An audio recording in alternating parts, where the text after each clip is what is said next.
खाली बघितलं ना तुला खालीच वाढून पाहिजे.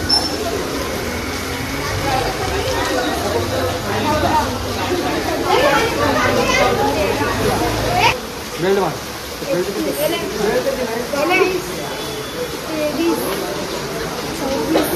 बघ इकडे बघ परी तुला कसं कळायचं. मुन्नू इकडे मुन्नू मुन्नू इकडे.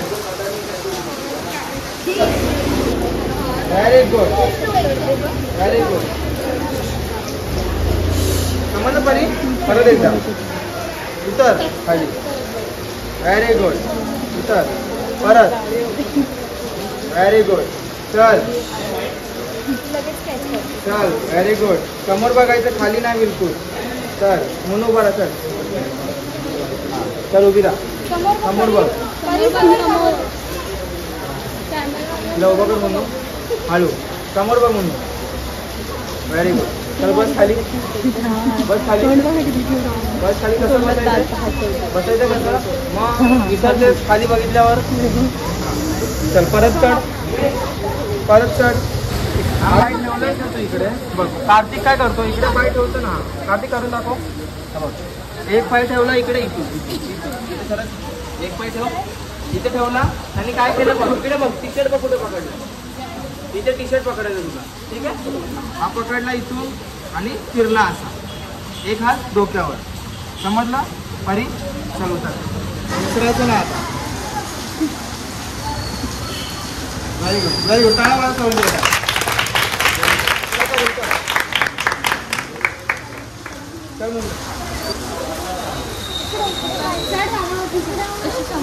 ती बरोबर करेल. तिला सांगू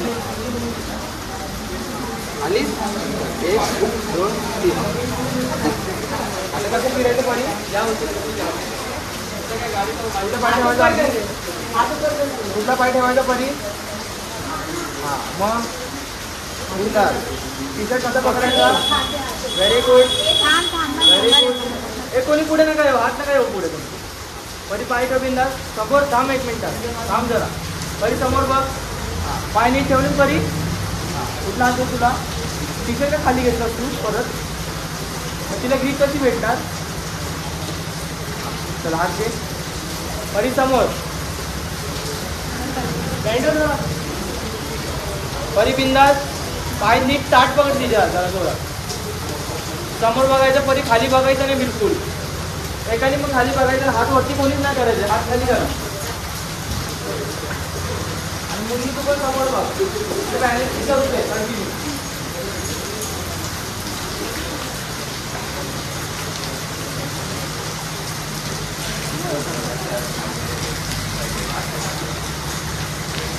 परी बसायचं कसं माहिती आहे ना. तर बस. दादरा पकड. बिंदास. बसायचं कसं. पाय. Very good very good. पाय पकडून दे तिथे.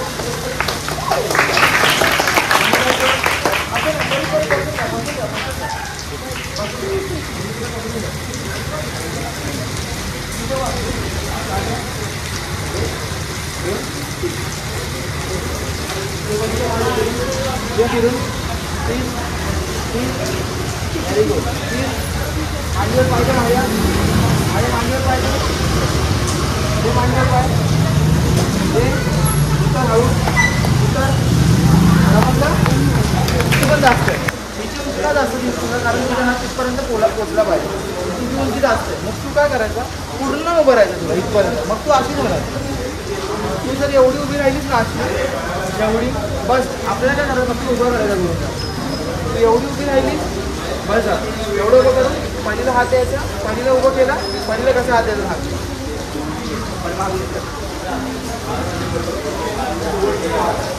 परत इकडे सांगतो का. कावेरी इथे लक्ष द्यायचं. कावेरी इकडे लक्ष द्यायचं. ठीक आहे. हात तुला हात भेटणार असा.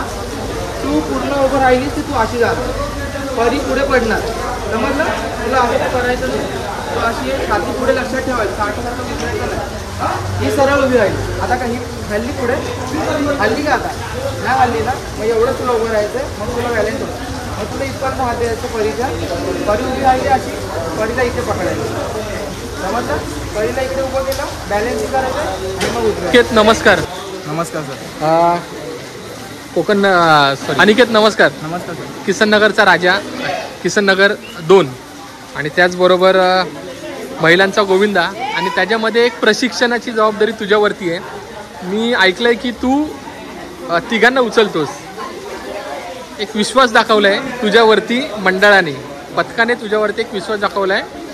मुलींना आपल्या सगळ्या भगिनींना गोविंदा शिकवायचा आहे. खूप चांगलं शिकवतोयस. धन्यवाद सर. काय बोलतोय सर आता मला थोड्या वर्षाचा अनुभव आहे, म्हणजे 7-8 वर्ष लहानपणापासून मी जसं की ह्या बारकी एवढं असताना मी गोविंदाला सुरुवात केलेली. तर गोविंदाला सुरुवात करताना आमचं लहान गोविंदा पथक होता, तो आम्ही गल्लीत 3 थरापासून सुरुवात केली. तर मुलींना अशी तेव्हापासून हौस होती की दादा आम्हाला पण थरं लावायचे आहेत, आम्हाला पण काहीतरी करायचं आहे, आम्हाला तर मुलींचं पथक. पण तेव्हा मी स्वतः लहान होतो, माझ्यावर रिस्पॉन्सिबिलिटी यायची, पण मी ते पार पाडू शकलो नाही, कारण तेव्हा माझ्याकडे स्वतः एवढा एक्सपिरियन्स नव्हता. मी सुरुवात लहानापासून केली. तर नंतर हळूहळू करून आम्ही 5 थर लावले. त्याच्या लगेच 1 वर्षानंतर आम्ही लगेच 6 थर लावले. तर हळूहळू कसा अनुभव वाढत गेला. तर मोठ्या दादांनी मोठा किसन नगर राजा आणि युवा किसन नगरचा राजा असं आमचं पथक होतं. तर मोठा दादा आमचं म्हणाला, आमचे कोच जसे की अरविंद चौगुले आहेत, ते सर आम्हाला बोलले की तुम्ही जॉईंट व्हा आणि आपण मोठा आपण एक डोंगर रचूया आणि मोठा आपण थर लावूया. जसं की मागच्या वर्षी आम्ही 8 थराचा प्रयत्न केला आणि तो आमचा पार पाडला. आम्ही 3 वर्षापासून तो ट्राय करतो की आम्ही 8 थर लावू, पण तो काय आमचं म्हणजे ट्राय सक्सेसफुल झाली नाही. आणि गेल्या वर्षी आमची ती 8 थराची ट्राय सक्सेसफुल झाली.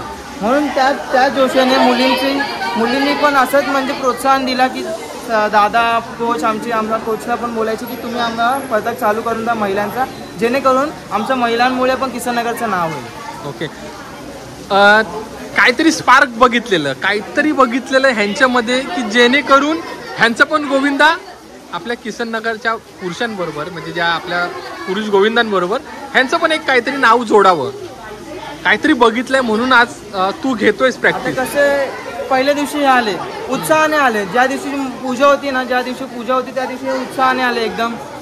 दादा वगैरे सर्वांना बघितलं की आमचे थर लागताना पण त्यांना जरा उत्साह आला. आणि दुसऱ्या दिवशी खूप भर पाऊस होता. भर पावसात यांनी 3 थर लावून सुरुवात केली होती आणि यांनी मुलांसारखे कारणं द्यायला बंद करून टाकली पहिल्या दिवशी की पाऊस आहे आम्ही करणार नाही. याच्यामधून एवढ्या सर्व मुली होत्या, त्या थोडाफार आजारी पडल्या, पण दुसऱ्या दिवशी त्याच जोशाने हे लोक परत आले आणि तिकडे थर रचायला सुरुवात केली. फिटनेसमध्ये कोण कारण देत नाही आहे, थोडं दर्द होईल, थोडं त्रास होईल, एवढं कारणं देऊन ते लोक परत सुरुवात करतात त्या उत्सवाला. तर धन्यवाद दादा.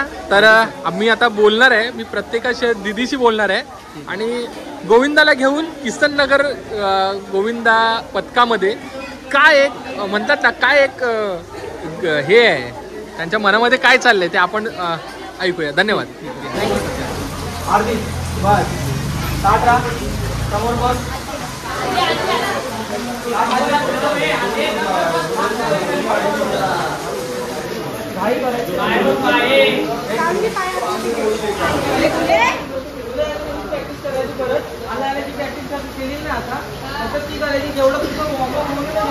लोअर बॉडी स्ट्रॉंग होईल ना तेवढं तुम्हाला करायला इझी पडेल. ठीक आहे. लोअर बॉडीचं जेवढं जास्त एक्सरसाइज करणार आता हार्ड पडेल, पण नंतर इझी होणार. ठीक आहे. आता तुम्हाला दुखणार, त्रास होणार, तरी पण तुम्ही येतात म्हणजे चांगली गोष्ट आहे. ठीक आहे. आणि नंतर तुम्हाला ते इझी पडणार आपोआप. आणि ही ट्राय करत त्यानंतर सक्सेस होणार. ठीक आहे. पडणार काय, झुडणार वगैरे सर्व नंतर आणि प्रॅक्टिस आहे. ठीक आहे. आणि टायमावर सोडतो लवकर.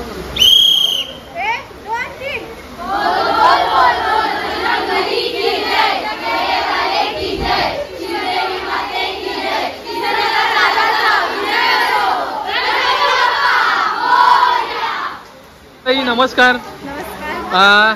तुम्ही एके उचलता ना? ओके. 3 एके उचलता. मी प्रॅक्टिस बघत होतो. प्रत्येक मुलीमध्ये मी असं बघितलं की कोणी थकलेल्या नव्हत्या, म्हणजे कोण कसं चढणार आहे, कोण कोणाच्या खांद्यावर कसं चढणार आहे ते बघत होते. आणि एक मनामध्ये काय वाटत होतं की खरं या वेळेला आपल्याला आपल्या मंडळाकडून बेस्ट करायचं काहीतरी. एक जिद्द असते, म्हणजे एक आपण बोलतो ना की कारण खेळ असतं, खेळामध्ये आपण एक पुढेपणा करतो, तशी एक सगळ्यांच्या मनात एक जिद्द आहे. कोणतीच भीती, कोणताच विचार, कोणती शंका काहीच नाही आहे. सगळे आपल्या एका मग्न असतात की कारण दहीहंडीची प्रॅक्टिस बोललो तर एक मनात 9 वाजले की चला प्रॅक्टिसला चला लवकर असं होतं आणि मग हा कोणता विचार आजूबाजूला अजिबात येतो. ओके. मग खूप छान वाटतं प्रॅक्टिस करताना. कोणता विचारच नाही. ओके. मला मी बाकीच्यांना पण भेटतो. मला एक गोष्ट सांगा की आता तू म्हणाली की 9 वाजले की आम्हाला इथे यायची ओढ लागते. असं काय बघितलं की जेणेकरून तुम्हाला म्हणजे मी दहीहंडी बघत आला खेळत पण आला पण असं तुम्हाला एक म्हणतात ना की आम्हाला ह्यांच्याकडून प्रेरणा भेटली ह्या मंडळाकडून प्रेरणा भेटली की आम्ही आज जे आहोत आणि जे काही गोविंदा करतोय की ह्यांच्यामुळे करतो. असं कोण आहे तुमचा आयकॉन कोण आहे? आता जर आम्ही किसननगरच्या राजामध्येच आहे. वा. जन्मच आमचा इथं झाला तर मग आमचा हक्क आहे की कारण आमचा किसननगरचा राजाच येणार. पहिल्या घरावरती आमचा किसननगरचा राजाच असणार. ओके. मग एक जिद्द आहे त्यांच्यावरनं प्रेरणा तर त्यांच्याकडनं सगळी मिळाली. गेल्या वर्षापासून असं वाटत होतं की एक मुलींचा थर लागला पाहिजे म्हणून आम्ही एक जिद्द मनात ठेवली. तर यावर्षी आम्ही आमच्या मुलींचा थर हा आमचं पहिलं वर्ष आहे तर मग आम्हाला असं वाटतं की करून सगळ्यांनी आमच्यामध्ये एकत्र येऊन आम्हाला साथ दिली पाहिजे आणि एकत्र येऊन आम्हाला प्रोत्साहन दिलं पाहिजे आणि असंच आमच्या सोबत राहिलं पाहिजे. थँक्यू. धन्यवाद. दीदी तुझं नाव काय ग? काय? युवी. रुग्वी. नुरवी. ओके. सॉरी मला ऐकायला नाही आलं. कितवीला आहेस तू? पहिलीला. आणि तुला आता तो दादा शिकवत होता ना तर तुला कसं वाटलं म्हणजे असं म्हणजे त्याच्या खांद्यावर चढायचा तो पाय इथे ठेवायचा तिथे ठेवायचा तुला कळालं ना? ओके. मग तू ह्या वेळेला दहीहंडी फोडणार आहेस? फोडणार ना? आणि तुला कुठली पोयम येते स्कूलमध्ये अशी कुठली आठवते अशी जरा सांग ना. बोल ना. रे पाऊस येतोय. ओके दीदी. किसननगरच्या राजा गोविंदा पथक आणि त्याचबरोबर ज्या व्यक्तीचं आदराने नाव घ्यावं लागतं ते म्हणजे स्वर्गीय आनंद दिघे साहेब आणि त्याचबरोबर दुसरं नाव म्हणजे एकनाथ शिंदे साहेब अर्थात महाराष्ट्राचे मुख्यमंत्री. आणि ओघाओघांनी माझी ज्यांच्याबरोबर जस्ट भेट झाली ते म्हणजे श्री प्रकाश संभाजी शिंदे अर्थातच आपले महाराष्ट्राचे लाडके मुख्यमंत्री एकनाथ शिंदे साहेब यांचे सख्खे भाऊ. सर नमस्कार. सर किसननगर गोविंदा पथक आणि त्याचबरोबर मुलं खूप जवळून बघितली आहेत. लहानाचा मोठा गोविंदा होताना पण बघितला आहे. काय बोलताय एकंदरीत ह्या म्हणजे बालगोपाळांना बघताना लहानपणीचे पण दिवस आठवत असतील काय बोलताय?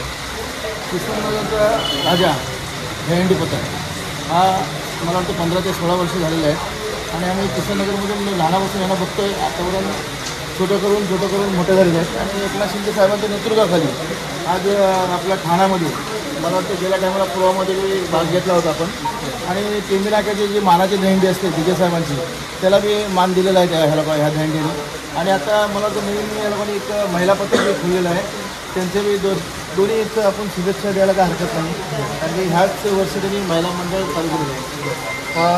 सर काही गोष्टी अशा असतात की दहीहंडीचा पोटातला संघर्ष ते थेट जेव्हा दहीहंडी प्रत्येक बालगोपाळांपासून तो मनामध्ये रुजवण्याचा एक संकल्प शिंदे साहेबांनी तर केला आहे पण त्याचबरोबर महाराष्ट्राच्या जनतेने दिलेली ती साथ काय बोलतात त्या गोष्टीबद्दल? महाराष्ट्राचे मुख्यमंत्री एकनाथ शिंदे साहेबांच्या नेतृत्वाला जेव्हा सरकार आलं त्या सरकारमध्ये आपल्या दहीहंडीचा एक लौकिक म्हणून एक सार्वजनिक सुट्टी जाहीर केली. ही एक महाराष्ट्र गव्हर्नमेंटचं एक अभिनंदन करावं लागेल कारण की लहान मुलांना एक उत्स्फूर्त एक त्यांना खेळण्याचा एक आनंद भेटतो आणि ते प्रॅक्टिस करतात 15 ते 20 दिवस किंवा 25 दिवस त्याच्यातून ते मार्ग काढून ते दहीहंडीमध्ये एक आनंदाचा क्षण आहे. जसं आपला गणपती सण आहे तसं हा दहीहंडी एक आनंदाचा सण आहे म्हणून त्यांना चांगलंच शुभेच्छा आमच्यातर्फे आहे. जेव्हा ह्या शाखेमधूनच शिंदे साहेबांची जेव्हा सुरुवात झाली माझा शेवटचा प्रश्न जेव्हा साहेबांनी जेव्हा आदेश दिला आणि एकनाथ शिंदे साहेबांनी जो पदभार घेतला शाखा प्रमुख म्हणून तेव्हा तुम्ही पण होतात मला तो एक छोटासा क्षण सांगा की काय त्या टायमिंगला चाललेलं काय बोलता त्याबद्दल? तेव्हा लहानपासून म्हणून आम्ही दहीहंडी काय प्रत्येक सण करत आलो. होळी असेल, आमचं एक जनजागृती मित्रमंडळ आहे, त्या माध्यमातून आमचं एक गणेशोत्सव होतो, दहीहंडी होते, नंतर होळी होते, 15 ऑगस्ट होते, असे बरेच सण किसननगरमध्ये झालेले आहेत. आणि त्याच्यानंतर आम्ही हा दहीहंडी 15 ते 16 वर्ष झालेले आहेत आणि शिंदे साहेबांच्या नेतृत्वात हे सगळं होतं आहे आणि त्याचा आम्हाला एक आनंद आहे. तर तुमचे मनापासून धन्यवाद, तुम्ही वेळ दिल्याबद्दल. आणि मी श्रीकृष्ण भगवंताकडे एकच मागणं करतो, येणारं संकट आहे, या सगळ्या गोष्टी आहे, त्या ईश्वर चरणी सत्मार्गी लागो ही ईश्वर चरणी प्रार्थना. धन्यवाद. एक फोटो घ्या. बोल बोल बोल बोल बजरंगबली की जय, जगे वाले की जय, शिवदेवी माते की जय, किसननगर राजाचा विजय सो गणपती बाप्पा मोरया. अरविंद सर नमस्कार. नमस्कार. किसननगरचा राजा गोविंदा पथक अर्थात किसननगर 2, काय आहे एकंदरीत विषय काय यावर्षी आता प्रो गोविंदा आला आहे. प्रो गोविंदासाठी प्रॅक्टिस सुरुवात झाली आहे आणि प्रॅक्टिस म्हणजे आता आज पाऊस आहे तर मला वाटतं पोरं जास्त येतील म्हणून, मुलं येतील म्हणून थोडी पोरं काय पावसात प्रॅक्टिस करणार आणि परत आम्हाला प्रो गोविंदाला उभं राहायचं. गेल्या वर्षी आमची हालत अशी होती की प्रो गोविंदाच्या दिवशी आमची पोरं आजारी होती. अच्छा. तर यावर्षी आम्ही ती काळजी घेणार आहे. बरोबर. की आम्हाला त्या दिवसासाठी पोरं पाहिजेत. बरोबर.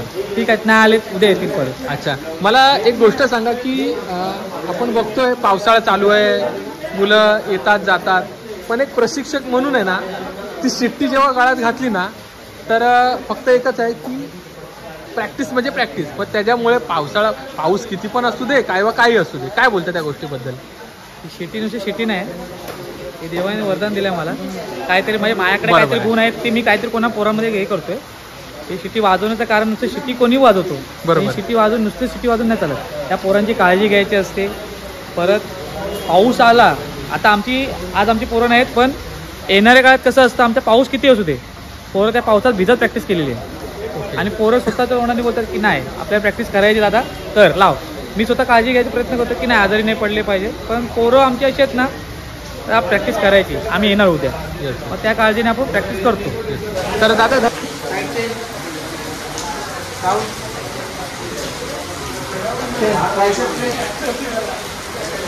Hand chain, front hand, side hand, shoulder rotate, reverse, front hand, finger fold, open fold, open fold, side, open fold, open fold, open 6, 7, 8, 9, 10 side hand, 1, 2, 3, 4, stage पुढे ठेवायचं, 5, 6, 7, 8, 9, 10 अप, 1, 2, 3, 4, 5, 6, 7, 8, 9. वॉर्मअप होतो, पण या पावसाळ्यामध्ये वॉर्मअप होतो काय प्रॉपर? असं वाटतं की वॉर्मअप झालाय माझा म्हणून. पावसाळ्यामध्येच वॉर्मअप करायला पाहिजे, कारण त्यामध्ये कसं असतं की वातावरण थंड असतं, थंडमुळे कसं बॉडी पण थंड पडते आणि वॉर्मअप केल्यानंतर बॉडी गरम झाल्यानंतर आपण थरं पण चांगले लावू शकतो. त्यामुळे कसं आहे की पावसामध्ये जर आपण वॉर्मअप केलं तर अजून चांगली गोष्ट आहे. ओके. पावसाळा असो किंवा थंडी असो, दोघांमध्ये बेस्ट असतो आपला वॉर्मअप. ओके. वॉर्मअप केल्यानंतरच आपण चांगले थर रचू शकतो. पण आता पावसाळा बघतोय, मित्र पण कमी आहे, जरा मजा वाटते मला म्हणजे दुसऱ्यांना मजा वाटण्यापेक्षा मला मजा वाटते बाबा.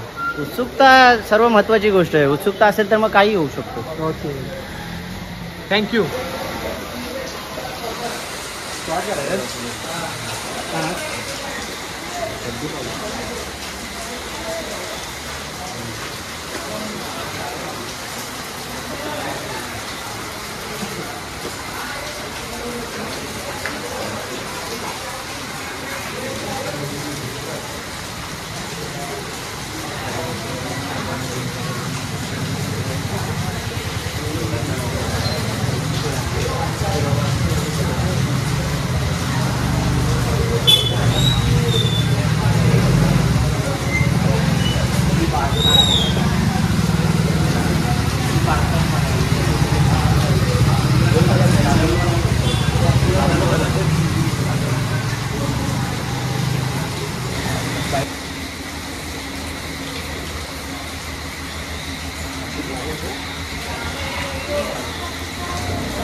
मान खाली करू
बस बस खरी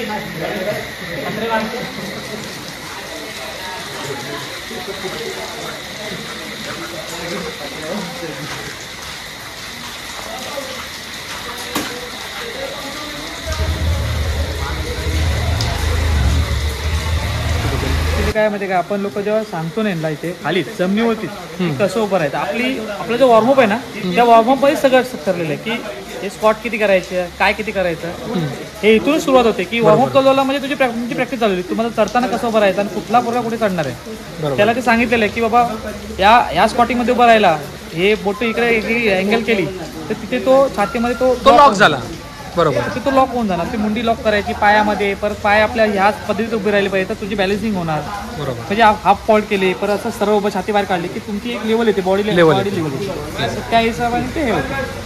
थँक्यू. Very good. उभं दिला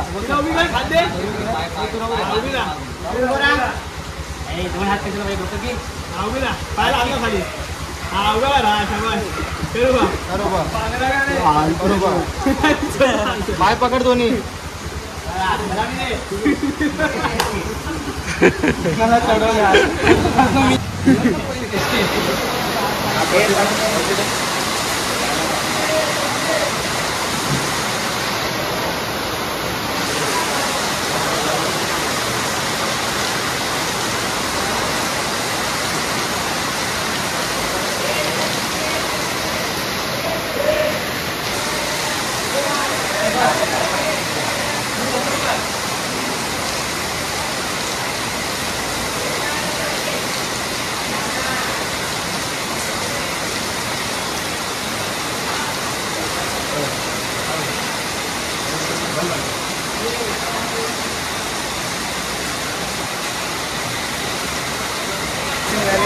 तर एकदम स्ट्रॉंग पण आपण ते रोज प्रॅक्टिस केली ना ते एक नंबर होऊन जाईल मध्ये. काय बैठका मारत जा बाबू, आता एकटा झाला आता तुझं त्याने कंट्रोल केलं ना मग तेच तसं हायटीला जास्त वरती गेले की जरा कंट्रोल घ्यायला पाहिजे. नाही ते म्हणून.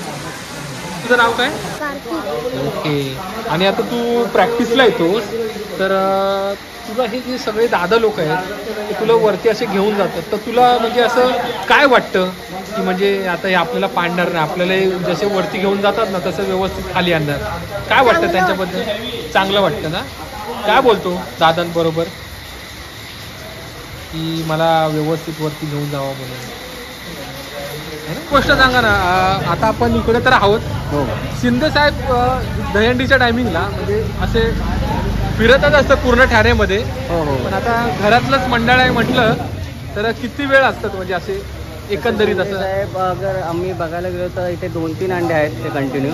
तर शिंदे साहेब सगळ्या अंड्यांना भेट देतात आणि त्या 2-3 अंड्याला जेव्हा ते येतात मोस्टली आम्ही त्यांच्यासाठी अर्धा तास थांबून असतो, कारण आम्हाला त्यांच्यासमोर लावायचे असतात.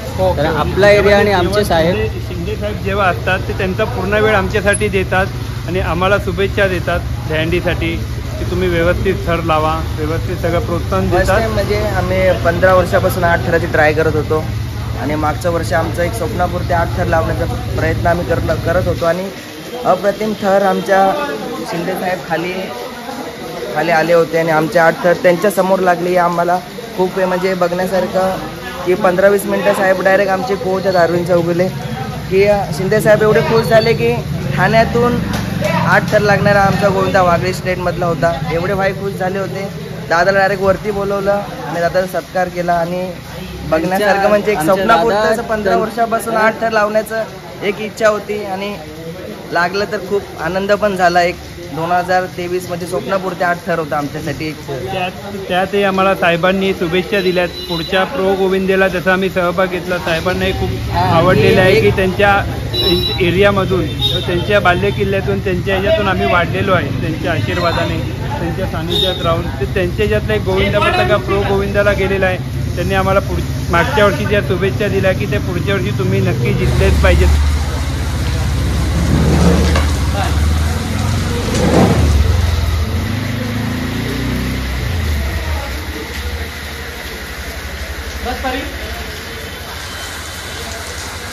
काय बस परत किती बोलत ना तो त्याच्या दात एक दात दुसरे तो होता म्हणजे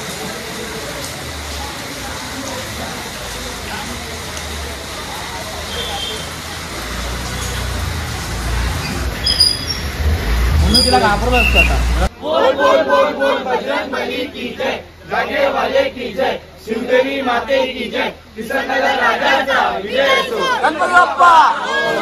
अरबाज मुलाखत ह्याच्यासाठी घेतोय तुझी किंवा 2 शब्द ह्याच्यासाठी बोलतोय की जात धर्म पंथ काहीच नसतं. अरविंद सर मला सांगा तुम्ही एक्झॅक्ट काय विषय आहे? काय माहिती काय, हा आपला असा आहे ना, माझा हुकूमचा एका बोलू मी शकतो याला. अच्छा. कारण टायमाला हा 3 इक्के पण उचलतो आणि स्वतः थरात उभा पण व्यवस्थित राहतो. ओके. कधी काय कमी पडलं तर अरबाज जिंदाबाद. ओके. अरबाज असा माणूस आहे ना, हा हिंदू धर्म बोलाच ना, हिंदू सर टोटली सगळे करतो. ओके. आणि त्याला जात धर्म काय नाही. येस. अरबाज काय बोलतोयस?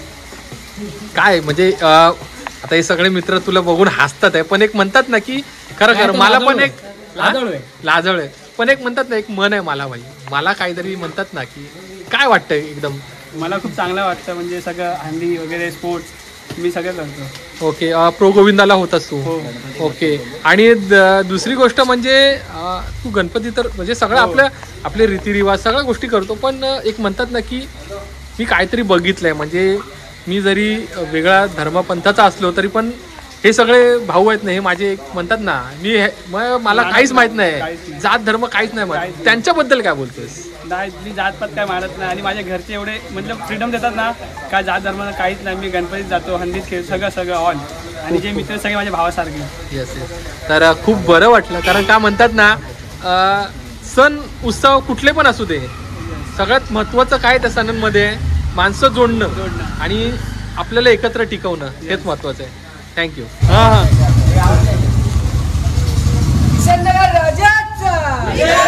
दादा नमस्कार. नमस्कार. गोविंदा खूप जवळून बघितलाय आणि गोविंदाचा संघर्ष पण बघितलाय, पण तो संघर्ष करता करता एक म्हणतात ना की गोविंदा माझ्या गल्लीतला ते थेट मॅटवर मी घेऊन गेलोय. काय होता तो अभ्यास आणि काय होता ते एक प्रकारचा तो संघर्ष? ॲक्च्युली काय माहिती आहे का, संघर्ष बोललात तर पोरांची जिद्द पण होती आणि मेन आमच्याकडे मॅन पॉवर पण कमी होती. मॅन पॉवर अशी कारण म्हणजे काय, पोरं जिद्दीनं पोरांचं मनात होतं की नाही आपण प्रो गोविंदामध्ये जायचं. पण प्रो गोविंदामध्ये जाण्यासाठी पोरं आपण थर उभे कसे करायचे? आता 8 थर लावायचे, 8 थर लावायचे, पुन्हा 15-14 वर्षाचा गोविंदा आणायचा कुठून? आमच्यामध्ये पोरं बोलले की नाही अमुक अमुक मुलगा असं हा चढतोच आणि 15 वर्षाचा पोरगा होताच तो. तिथे जाऊन आम्ही त्या टायमात म्हणजे पोरांनी बोलले नाही आपण करायचं, तर करताना मी बोललो आपल्याला मेहनत जास्त करायला लागेल. आमच्या पोरांनी कामावरून रात्री 11 वाजता येऊन सकाळी 3-3 आणि 4-4 वाजेपर्यंत प्रॅक्टिस केली. का तर पोरांच्या मनात जिद्द होती की नाही आपल्याला हे करायचंच आहे. म्हणजे बरंच काही असं हे केलेलं आहे त्यांनी. आणि म्हणजे जर 4 वाजेपर्यंत प्रॅक्टिस केली तर सकाळी उठून जायचं कसं कामाला, परत संध्याकाळी आल्यावरती घरातल्यांची गोष्ट ऐकून परत इकडे या जागेवरती यायचंय, घरातल्यांना समजत घालायची आहे, परत सकाळी 4 वाजता जायचंय. असं आपण हे केलेलं आहे. दादा तुम्ही म्हणाला की मुलांनी दिवसाची रात्र केली आहे, पण ही रात्र करता करता थेट गल्लीतला गोविंदा थेट मॅटवरती जाऊन पोचला. मॅटवरती पोचला म्हणजे त्याच्यापाठी त्यांची जिद्द होती, त्यामुळे त्या मॅटवरती पोचला. म्हणजे आता आम्ही हा गोविंदा बोललात तर आमचा 2009चा गोविंदा आहे. मी ऍक्च्युली भांडूपमध्ये जायचो आणि आमची पोरं आहेत ना इथे प्रॅक्टिस करायची. एक आपल्याकडे असा एक मुलगा होता अक्षय वाघदरे, त्याचा काय ते असं इश्यू झाला होता, तर त्या इश्यूवरून मी बोललो चल तुम्हाला मी उद्यापासून मी शिकवतो, तुमची पोरं किती आहेत. त्यांनी पोरं काढली. त्यानंतर आम्ही गल्लीमध्ये आलो प्रॅक्टिस कुठे करायची. तर प्रॅक्टिस कुठे करायच्या ठरल्यावरती जरा गल्लीतल्या लोकांनी गोंधळ घातला की रात्री टायमाला आवाज होतो, मग प्रॅक्टिस इथे करायचं नाही, तुम्ही लय वरडता मोठ्या मोठ्यानी. तिथे मग आम्हाला थोडं अडचण आली. तर पहिल्या वर्ष आम्ही कसं वसं करून आम्ही 7 उभे केले. 7 उभे केल्यानंतर तो वर्ष आमचा जल्लोषमध्ये होता. म्हणजे चला पहिल्या वर्षी 7 लावले आणि ठाण्यामध्ये आम्ही बोलत तर नवीन गोविंदा पथक आणि 7 लावणार म्हणजे चांगलं असं. म्हणजे आमच्या आजूबाजूचे गोविंदा पथक 5 लावत होते आणि आम्ही त्या 7 लावले पहिल्याच वर्ष. हे आमच्या पोरांना पण माहित नव्हतं की आम्ही 7 लावले. ज्या टायमाला आम्ही व्हिडिओ काढले आणि आमच्याकडे मला वाटतं 2009ला ना मोबाईल हे कमी म्हणजे ऑप्शन होतं, नॉर्मल मोबाईल जास्त आणि कमी लोक चांगले मोबाईल वापरायचे, तर तो व्हिडिओ काढायला पण कोणाकडे हे नव्हतं. असं हे केलं. त्या दुसऱ्या वर्षी आम्ही परत 6 लावले. 7चा प्रयत्न केला आम्ही. 7चा प्रयत्न केला, थोडं पडलो आम्ही. आमच्यात एक मुलगा होता विष्णू म्हणून, आज तो हयात नाही आहे, त्याच्या हाताला फ्रॅक्चर झाला. हाताला फ्रॅक्चर म्हणजे तो हातावरती पडला. तिथे जागा शॉर्टेज असल्या कारणाने तो हातावरती पडला. त्याच्या पुढच्या वर्षी आम्ही जोशात निघालो. आमचं तेव्हा पहिलं नाव होतं शिवदेवी क्रीडा मंडळ. दुसऱ्या वर्षी आम्ही शिवदेवी क्रीडा मंडळ आणि जनजागृती मित्र मंडळ असे 2 गोविंदा आम्ही एकत्र केले की त्यांची पण पोरं कमी होती, आमची पण पोरं कमी होती, पण जनजागृती आणि शिवदेवी आम्ही एक नाव देऊन पुढे चाललो. आणि त्या गोविंदा पथकामध्ये आम्ही लोकांनी पहिला वर्ष 7 लावले किसन नगरमध्येच. तिथे आम्ही राहतो. त्याच म्हणजे आम्ही बाहेर गेलो होतो पण बाहेर आमचे थर लागले नाही. ज्या टायमाला आम्ही एरियात आलो दुपारी टायमाला आम्ही जेवायला एरियात येतो किसन नगरमध्ये आणि त्याच त्यांच्या आम्ही 7 लावले. सेम 2000 म्हणजे मला वाटतं 2011-12 साली आम्ही 7 लावले. 2012 पासून सलग आम्ही 2019 म्हणजे लॉकडाऊन पडेपर्यंत आम्ही 7 लावत आलो. आणि 2021 साली जेव्हा गोविंदा चालू आला आम्ही दिघे साहेबांची इथे बसून पण 7 लावले होते, कारण 25 स्तरावरती बंदी आली होती की हाईटवरती की 25 फुटाच्या वरती जायचं नाही. आणि 14 वर्षाचा गोविंदा त्या टायमाला आम्ही बसून दिघे साहेबांची हंडी फोडली होती. म्हणजे आमच्या पोरांनी ती एक महिना ते आमच्याकडे व्हिडिओ नाही, ती बघण्यासारखी होती ती आणि शिकण्यासारखं काहीतरी होतं. खांद्यावरती बसून मग खांद्यावरती ढोपर ठेवून आम्ही लोकांनी 25 स्तराच्या वरती हंडी लावली होती. त्यानंतर आम्ही नंतरच्या 2021 साली आम्ही 21-22ला 8 थर उभे करायचा प्रयत्न केलो. सलग आम्ही पडलो. खूप पोरांची जिद्द होती की नाही करायचं आपल्याला काहीतरी. प्रो गोविंदा आला, दादा आपण करूया यावर्षी प्रो गोविंदामध्ये टाकूया. मी पण पोरांना विचारलं काय करायचं, पण प्रो गोविंदाला आपले 8 नाही लागले तर काय करायचं. ज्या दिवशी प्रो गोविंदाचं ऑडिशन होतं ना, आधीपासून आमची प्रॅक्टिस चालू होती. 8 थर ऑडिशन आला. ऑडिशनच्या दिवशी ना आमच्या पोरांनी मला तर वाटतं पोरं जेवायला पण दुपारी घरी नाही गेली, सकाळपासूनची प्रॅक्टिस चालू केली. आणि आमचा सकाळचा नंबर होता. पल्लवी मॅडमला मी सांगितलं की नाही मॅडम जरा आमच्या पोरांचं मॅनेज करा की आमचे पोरं सकाळी 10 वाजता येतात. तर ते पल्लवी मॅडम बोलले नाही होऊ शकत. नाही बोलले जरा ऍडजस्टमेंट करा. पल्लवी मॅडमने आम्हाला बोलले तुम्हाला एक ऍडजस्टमेंट करतो, डायरेक्ट शेवटचा राऊंड म्हणजे शेवटचा मला वाटतं सगळ्यात लास्टचा आमचा नंबर ठेवला आणि 10. त्यानंतर नाही आमचा लास्टचा नंबर ठेवला. त्यानंतर आम्हाला समजलं की चला लास्टचा नंबर ठेवला, आपल्या प्रॅक्टिसला वेळ भेटला. आम्हाला शनिवार होता, रविवारी आम्हाला वेळ भेटला. रविवारी आमची पोरं नाही प्रॅक्टिस करायची. पोरांनी काय केलं, सकाळी प्रॅक्टिसला आले, ना खाता ना पिता आपण करायचे, आपल्याला उभं करायचंय. आमच्या पोरांनी हवी तेवढी मेहनत घेतली आणि आमचे थर जागेवरती नाही लागले, पण मला असं समजलेलं वाटत होतं मनातून की नाही लागले आपले उभे राहिले. तरी पण पोरांना सांगितलं मी जाऊया आपण. गेलो आम्ही, पोरांच्या मनात काय नव्हतं. आणि तिथे गेलो आणि पहिली ट्राय होती.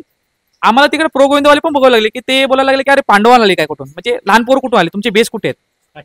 शेवटी आमच्याकडे बेस दाखवायला पण पोरं नव्हती. आमचीच पोरं आम्ही ठरला होतो त्यातच होतो. पण आमच्या पोरांनी जे केलं ना एक नंबर. तिथे लोक ना पकडायला कुठच्या गोविंदा पथकाला सपोर्ट व्हायला नाही, पण आम्हाला सपोर्ट करायला ना अख्खी तिकडे कमिटी होती की ही पोरं काय करतील, पडतील की काय करतील, कशी करतील. आणि आम्ही तिथे थर उभे केले. आम्हाला पण माहित नव्हतं, आमची अर्धी पोरं आहेत ना नाराज झाली, आपण पडलो, हरलो. आम्ही ज्या ऑडिशनला आम्ही हरलो, मी स्वतः आतून नाराज होतो, पण मला तिकडे थांबवलं होतं. ते थांबवलं कशाला मला माहित नव्हतं त्या टायमाला. पण आम्ही लोक जेव्हा निवडून आलो ना, जेव्हा आमच्या पोरांची एक व्हिडिओ आहे ती बघण्यासारखं होतं आणि आमच्या डोळ्यात अश्रू येण्यासारखं होतं. मी तिकडे होतो, मी ती मजा घ्यायला नव्हती ते, पण माझ्या पोरांनी जी मजा घेतली ना, अक्षरशः मजा घेतली. तो क्षण आमच्यासाठी ना लय सुखमय होत. म्हणजे आता पण आम्हाला ते आठवलं ना की आम्हाला असं वाटतं की नाही आम्ही काहीतरी मेहनत केली होती. आणि ती मेहनत खरोखर आम्ही गेल्या वर्षी दाखवली. आमचा 10वा क्रमांक आला.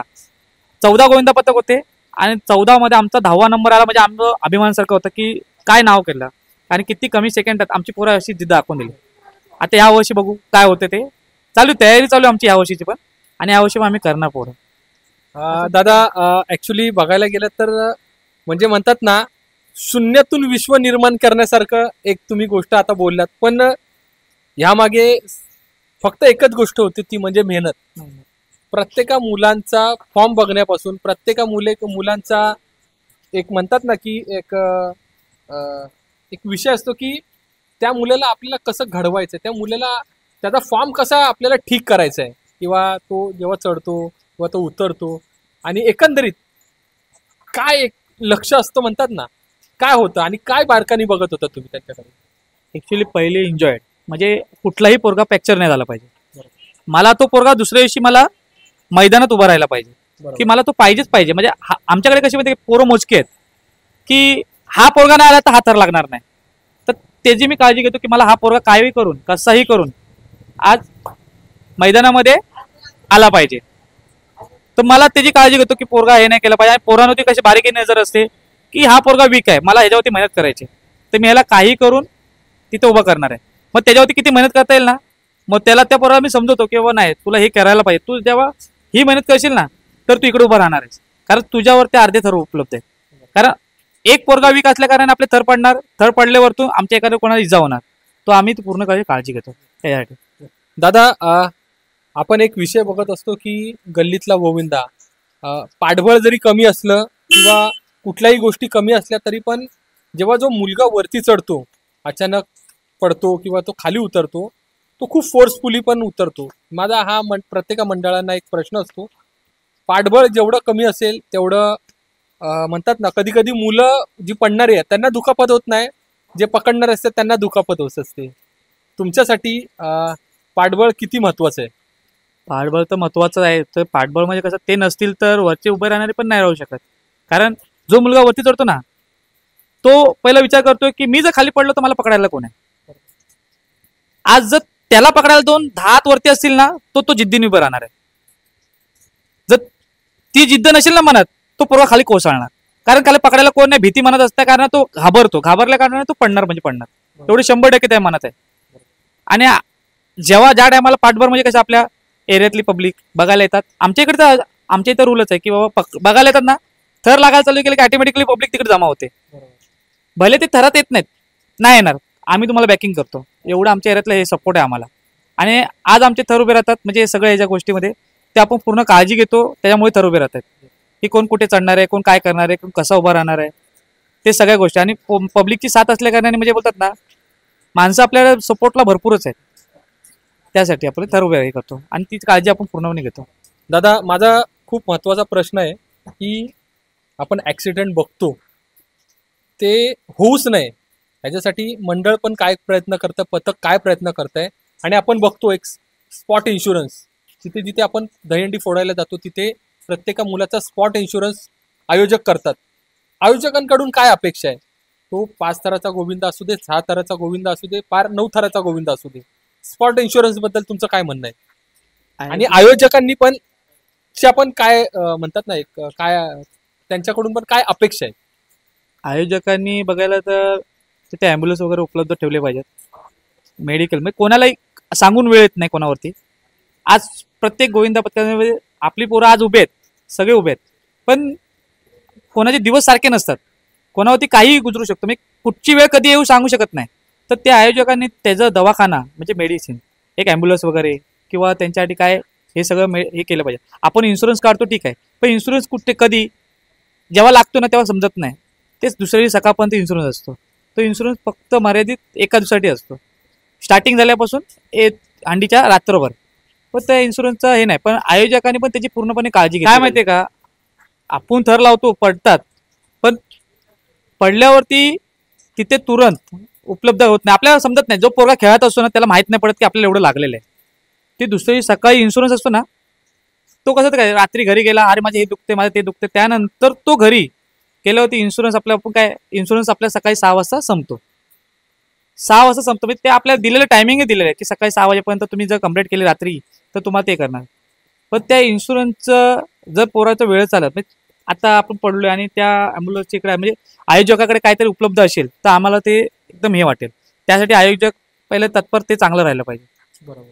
कारण आयोजकांनी जर आयोजक हंडी लावायची हे करतो ना, आयोजक लाख रुपये वाटतो ना, तर आयोजकांनी दवाखान्यासाठी पण आणि औषध पाण्यासाठी पण ते उपलब्ध केलं पाहिजे.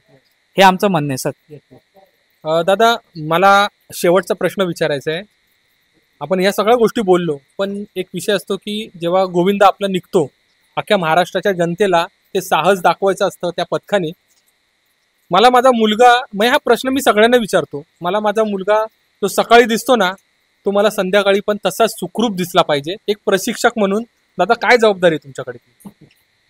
जबाबदारी म्हणजे आता आमचे पोरं आहेत, नेमलेली पोरं आहेत. सगळ्यांना सांगतो की हा पोरगा जातोय. आता मी तुम्हाला एक वैयक्तिक सांगतो की ह्याच्या अगोदर दहीहंडी निघायची ना, हंडीमध्ये असे असायचे की व्यसनी पोरं जास्ती असायची. म्हणजे दुखापत होणारी माणसं तीच असायची की थर लावतायत, ते प्रॅक्टिस करतात, ते त्यांना माहित असतं की आपल्याला हे करायचं तर आपल्याला हा पूर्ण दिवस आपल्याला न व्यसन करता न काय करता. असं मी बघितलंय की फिरणारी पोरं असतात ना, ड्रिंक बिंक करून कुठे अपघात करून हे करणार. तर तो अपघात झाला नाही पाहिजे, म्हणजे त्याच्यामुळे अपघात होतो आणि ह्याची आपण काळजी घेतली पाहिजे. म्हणजे बोलतात ना, तो पोरगा ड्रिंक करणार, बाईकवरून घसरणार, मग त्या थरामध्ये येणार, तर ते आपण लोक ते पूर्ण जेव्हा काळजी घेणार ना तेव्हा होणार. कारण इंजुरी होतेच. आता तुम्ही आता बोलले मला की अपघात होतो म्हणजे पोरगा हे झालं पाहिजे, तर मला वाटतं की आम्ही लोक तेवढी काळजी घेतोय की सकाळी निघाल्यावरती संध्याकाळी घरी जो पोरगा जातो, मी पोरांना सगळ्यांना सांगतो, पहिला आम्ही निघताना आम्ही इकडे बसतो, आम्ही बोलतो, जो पोरगा जसा आहे ना तसा मला संध्याकाळी दिसला पाहिजे. का दिसला पाहिजे? तर माझ्यामुळे मी गुरु आहे, मी एका पोराला मी हे केलं, तो पोरगा मला पुढच्या वर्षी पण माझ्या हंडीत दिसला पाहिजे. ती मी काळजी पूर्णपणे घेतो. कारण आम्ही प्रॅक्टिसमध्ये शिकवलेलं पोरांना की जर तुमच्यावरती लोड आला तर तुम्ही काय केलं पाहिजे. आपल्याला भले तिकडे लाखो रुपयाचं प्राईज असू दे, पण ते लाख रुपये घेताना आपल्या पोराला कुठे एन्जॉय नाही झालं पाहिजे. ह्याची पूर्ण मला माहिती आहे की माझा पोरगा ह्या टायमाला उभा राहतोय ना तरच लागणार. नाही लागले उतरवा, तर नाही लागले तर नाही लागले. आपल्याला ती काळजी घेतली पाहिजे. त्यासाठी आपण म्हणजे हे मी सांगतो प्रत्येक पोराला. तर दादा, तुम्ही मला वेळ दिला आणि आपला सराव पण छान झाला. पावसामुळे म्हणतात ना की सगळ्या गोष्टी सगळ्यांना सांभाळून घ्यावं लागतं, पण वेळ दिल्याबद्दल तुमचे मनापासून धन्यवाद. आणि ह्या श्रीकृष्ण भगवंताला मी एकच प्रार्थना करतो की उत्तर हा चाललेला आपला उत्सव आहे अजून निरंतर अखंड निरंतर टिकून राहू दे. ईश्वर चरणी प्रार्थना करतो. धन्यवाद.